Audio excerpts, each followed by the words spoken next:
کہ زندگی یہاں ختم نہیں ہوتی، آگے چلتی ہے، بلکہ اصل زندگی آپ کی آگے شروع ہوگی موت کے بعد، یہ ہم ان لوگوں سے مخاطب ہو کے بات کر رہے ہیں جو اس کو ماننے والے، جو نہیں مانتے، جو اس کا مذاق اڑاتے ہیں، یا جن کو یہ لگتا ہے کہ اس کی کوئی بیس نہیں ہے، ان سے کسی اور بنیاد پہ بات ہوگی۔ تو یہ جو تصور ہے کہ آگے کی جو زندگی ہے تو وہاں پر کیا نجات و سعادت کی بنیاد محض قانونی مسلمان اور قانونی غیر مسلم کے حساب سے ہوگا، یہ اخلاقی مسلمان اور اخلاقی غیر مسلم کے حساب سے ہوگا، یہ بحث ہے، ٹھیک ہے۔ ہم نے ایک سیریز اس پہ بہت لمبی بات کی تھی اور کئی قسطوں میں وحدت ادیان کے اوپر، تو اگر آپ کو دلچسپی ہے تو آپ ذرا وہ بھی ہمارے اس چینل پہ دیکھ لیجئے گا، اس کے اندر بھی ہم نے اس حوالے سے کافی گفتگو کی ہوئی ہے۔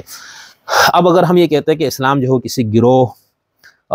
یعنی سوال اور جو بات ہے وہ یہ کہ گروہ ہے، فرقہ ہے، مذہب ہے، یا یہ صفت اور رویہ ہے، جیسے ہم جب یہودیت کی بات کرتے ہیں، عیسائیت وغیرہ کی بات، ٹھیک ہے، تو اس میں وہ ایک گروہ بن جاتا ہے، یعنی یہودی ایک گروہ ہے، عیسائی ایک گروہ ہے، ٹھیک ہے۔ کیا مسلمان اس کے مقابلے پہ ایک گروہ کا نام ہے، ایک پارٹی کا نام ہے؟ اور جب یہ کہا جائے گا کہ جنت میں یا خدا کے بادشاہت میں اسی کو جگہ ملے گی جو مسلمان ہے، تو کیا اس کا مطلب یہ کہ مسلم گروہ کا فرد ہو یا وہ ان اخلاقی رویوں کا حامل شخص ہو جو اس کے ساتھ آیا ہے، ٹھیک ہے۔ ایک تو آپ نے یہ بات ذہن میں رکھنی ہے۔ دوسرا ہم نے یہ بات کرنی ہے کہ جب لفظ اسلام کی بطور اصطلاح بات ہوگی تو اس کے اندر جو چیز پیش نظر رکھنی چاہیے وہ یہ ہے کہ قرآن مجید میں مذہب کے لیے اس کے دو پہلوؤں کے حساب سے دو لفظ استعمال ہوئے ہیں، ایک الدین ہے اور ایک شریعت ہے، ٹھیک ہے۔ قرآن کا یہ کہنا ہے اور اس پہ ہمارے مفسرین کا بھی اس پہ وہ ہے کہ الدین جو ہے وہ ہمیشہ سے ایک رہا ہے، یعنی جو الاسلام کا جو ٹائٹل کے ساتھ ہے اس کے ساتھ جو دین ہے وہ ہمیشہ ایک رہا ہے۔ اس الدین پر عمل کرنے کے کچھ قانونی جو احکامات ہے وہ حالات، اوقات اور زمانے کے حساب سے، انبیاء کے حساب سے اس میں کچھ تبدیلی ہوئی ہے، ٹھیک ہے۔ یہ بات بھی ذہن میں رکھنا ہے کہ جب ہم دین یا اسلام کی بات کر رہے ہیں تو یہاں پر دین سے مراد یا اسلام سے مراد شریعت سمیت ہے یا صرف وہ الدین کا وہ حصہ ہے جو تمام انبیاء میں مشترک رہا ہے، ٹھیک ہے۔ قبل اس کے کہ ہم لفظ اسلام وغیرہ کی لغوی اور اس کے استعمالات پہ بات کریں، میں سب سے پہلے یہ صرف اس فرق پہ تھوڑی سی گفتگو چاہتا ہوں ہو جائے کہ دین اور شریعت اس میں کوئی فرق ہے یا نہیں۔ اس کا جو فرق کیا جاتا ہے اس کو دو آیتوں کی بنیاد پہ کیا جاتا ہے۔ مثال کے طور پر سورہ شورا ہے، اس کی آیت نمبر 13 ہے، اس میں ہے شرع لکم من الدین ما وصى به نوحا والذی اوحینا الیک وما وصینا به ابراہیم وموسیٰ وعیسیٰ ان اقیموا الدین ولا تتفرقوا فیہ کبر علی المشرکین ما تدعوہم الیہ اللہ یجتبی الیہ من یشاء ویہدی الیہ من ینیب، ٹھیک ہے۔ تمہارے لیے وہی دین مقرر کیا جس کا نوح کو حکم دیا تھا، اور اسی راستے کی ہم نے آپ کی طرف وحی کی ہے، اور اسی کا ہم نے ابراہیم اور موسیٰ اور عیسیٰ کو حکم دیا تھا کہ اس دین پر قائم رہو اور اس میں پھوٹ نہ ڈالنا۔ جس چیز کی طرف آپ مشرکوں کو بلاتے ہیں وہ ان پر بہت بھاری گزرتا ہے یا گراں گزرتی ہے، اللہ جسے چاہے اپنی طرف کھینچ لیتا ہے اور جو اس کی طرف رجوع کرتا ہے اسے راہ دکھاتا ہے۔ تو یہاں پر یہ بتایا کہ الدین جو پیغمبر کو کہا کہ تمہارے لیے بھی وہی دین مقرر کیا جس کا نوح کو حکم دیا، اسی راستے کی ہم نے آپ کی رہنمائی کی جس کا ہم نے ابراہیم، موسیٰ اور عیسیٰ کو حکم دیا، ٹھیک ہے۔ یہاں پر اولو العزم انبیاء کا نام لے کر اس کا مطلب یہ ہے کہ آپ کے وہ جو دین دیا گیا الدین وہ وہی الدین ہے جو ان انبیاء کو عطا کیا گیا۔ سورہ مائدہ کی آیت نمبر 48 میں شریعت کا لفظ استعمال ہوا ہے، وَأَنزَلْنَا إِلَيْكَ الْكِتَابَ بِالْحَقِّ مُصَدِّقًا لِمَا بَيْنَ يَدَيْهِ مِنَ الْكِتَابِ وَمُهَيْمِنًا عَلَيْهِ فَاحْكُم بَيْنَهُم بِمَا أَنزَلَ اللَّهُ وَلَا تَتَّبِعْ أَهْوَاءَهُمْ عَمَّا جَاءَكَ مِنَ الْحَقِّ لِكُلٍّ جَعَلْنَا مِنْكُمْ شِرْعَةً وَمِنْهَاجًا وَلَوْ شَاءَ اللَّهُ لَجَعَلَكُمْ أُمَّةً وَاحِدَةً وَلَكِنْ لِيَبْلُوَكُمْ فِيمَا آتَاكُمْ فَاسْتَبِقُوا الْخَيْرَاتِ۔ اب اس کے اندر یہ ہے، اس آیت تھوڑی لمبی ہے، جو متعلقہ ہمارا حصہ ہے وہ ہے ترجمہ میں آپ کو سنا دیتا ہوں۔ ہم نے تجھ پر سچی کتاب اتاری جو اپنے سے پہلے کتابوں کی تصدیق کرنے والی ہے اور ان کے مضامین پر نگہبانی کرنے والی ہے، سو تو ان لوگوں میں اس کے موافق حکم کر جو اللہ نے اتارا ہے، اور ان کی خواہشات کی پیروی نہ کر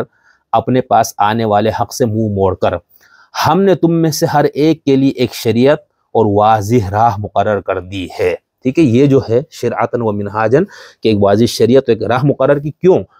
سب کو ایسا کیوں نہیں رکھا کہ سب ایک پہ چلے؟ کہا کہ اگر اللہ چاہتا تو سب کو ایک ہی امت کر دیتا، لیکن وہ تمہیں اپنے دیے ہوئے حکموں میں سے آزمانا چاہتا ہے۔ تو یہ بہت اہم بات ہے، ٹھیک ہے، کہ شرعت اور منہاج کو الگ کیا گیا، اور سورہ شورا کی آیت میں کہا کہ الدین ایک ہے۔ اب یہاں سے جو مفسرین نے، فقہاء نے، متکلمین نے، اسکالرز نے ان دونوں آیتوں کو خاص طور پر سامنے رکھ کر اور مذاہب کی تاریخ کو سامنے رکھ کر، موجود مذاہب کے اندر شرائع میں جو اختلاف ہے اس کو سامنے رکھ کر اس میں فرق کرنے کی کوشش کی ہے کہ الدین اور الشریعہ میں کیا فرق ہے، ٹھیک ہے۔ اچھا،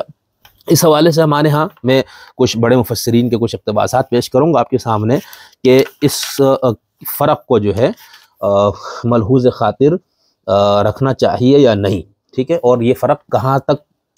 ملحوظ رکھنا چاہیے۔ ہمارے ہاں اصل میں اسلام کی جو ایک پولیٹیکل تعبیر جس کو ہم کہتے ہیں اس کی روح سے بھی اس آیت کو بہت پیش کیا جاتا ہے، نقیم الدین، اور یہ مفہوم لیا جاتا ہے کہ دین کو، اسلام کو بطور نظام قائم کرنے کا حکم ہے، ٹھیک ہے، ایک یہ مفہوم۔ دوسرا اس کا کہ دین بطور مذہب ہی ہم اس کو لیں گے، یعنی اس کا ایک حصہ ہو سکتا ہے اس کی جو سیاسی احکامات یا اجتماعی احکامات ہے، لیکن وہ پورا دین نہیں ہوگا، ٹھیک ہے، وہ اس کا ایک حصہ ہو سکتا ہے۔ یعنی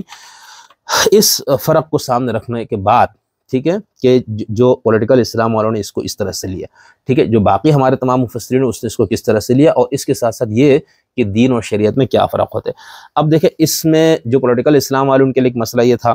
کہ بھئی یہاں تو یہ کہا گیا کہ یہ سب نبیوں کو جو ہم نے دیا وہی الدین آپ نے قائم کرنا ہے۔ اب جو شریعت جس کا قیام مطلوب ہے، جس کو یہ لوگ کہتے ہیں کہ ہم نے اسلام کو بطور نظام قائم کرنا ہے، اس کے اندر تو جو چیز نافذ ہوتی ہے وہ شریعت ہے، وہ الدین نہیں ہے، ٹھیک ہے نا، وہ شریعت کے احکامات ہیں جس کو اپنے نافذ کرنا ہوتا ہے۔ تو اس لیے ان کو یہ مسئلہ ہو گیا، انہوں نے کہا کہ بھئی اس فرق کے ساتھ تو ہمارا جو تعبیر اسلام ہے، اسلام کو بطور الدین، بطور نظام، بطور سسٹم غالب کرنے کا جو تصور ہے اس کو دھچکا پہنچتے ہیں، تو پھر ان کو اس میں کچھ راہ نکالنی پڑی۔ مثال کے طور پر سید ابو الاعلیٰ مودودی صاحب اپنی تفسیر میں لکھتے ہیں، اب دوسرے سوال کو لیجئے، بعض لوگوں نے دیکھا کہ جس دین کو قائم کرنے کا حکم دیا گیا ہے وہ تمام انبیاء کے درمیان مشترک ہے اور شریعتیں ان سب کی مختلف ہیں، جیسے کہ اللہ تعالیٰ خود فرماتا ہے لِكُلٍّ جَعَلْنَا مِنْكُمْ شِرْعَةً وَمِنْهَاجًا۔ اس لیے انہوں نے یہ رائے قائم کر لی کہ لا محالہ اس دین سے مراد شرعی احکام اور ضوابط نہیں ہے، بلکہ صرف توحید و آخرت اور کتاب و سنت کا ماننا اور اللہ کی عبادت بجا لانا ہے۔ یہ حد سے حد اس میں موٹے موٹے اخلاقی اصول شامل ہیں جو سب شریعتوں میں مشترک ہے، لیکن یہ ایک بڑی سطحی رائے ہے جو سرسری نگاہ سے دین کی وحدت اور شرائع کے اختلاف کو دیکھ کر قائم کر لی گئی، اور یہ ایک ایسی خطرناک رائے ہے کہ اگر اس کی اصلاح نہ کر دی جائے تو آگے بڑھ کر بات دین و شریعت کی اس تفریق تک جا پہنچے گی جس میں مبتلا ہو کر سینٹ پال نے دین بلا شریعت کا نظریہ پیش کیا اور سیدنا مسیح کی امت کو خراب کر دیا۔ تو یہاں پر مودودی صاحب نے نقد کس پہ کی کہ جو لوگ اس سے یہ رائے قائم کر لیتے ہیں کہ دین سے مراد شرعی احکام اور ضوابط نہیں بلکہ یہ چیزیں ہیں، اور پھر اس کے اندر نفاذ جس کا ہونا ہے وہ تو شریعت کا پہلو ہے، تو پھر یہ ایک مسئلہ۔ اسی طرح جو پولیٹیکل اسلام کی جو مفسرین ہیں، ہم نے بات کی، آگے بھی کریں گے، ان سب کا یہ ہے۔ اب ہم نے آگے یہ دیکھنا ہے کہ سب سے پہلے تو اس کے اندر جو لفظ ان اقیم الدین ہے، اس کا ترجمہ مختلف مترجمین نے کیا کیا ہے، اور پھر عربی اور اردو کی بڑی تفسیروں میں دین اور شریعت کے حوالے سے اس سورہ شورى کی آیت نمبر 13 اور مائدہ کی آیت نمبر 48 کو سامنے رکھ کر ان مفسرین نے کس طرح سے فرق کیا، اس کے لیے میں کچھ شیعہ سنی مفسرین کی آراء آپ کے سامنے پیش کروں گا۔ اس کے لیے ہم اگلی ویڈیو پہ آپ سے دوبارہ ملاقات کرتے ہیں۔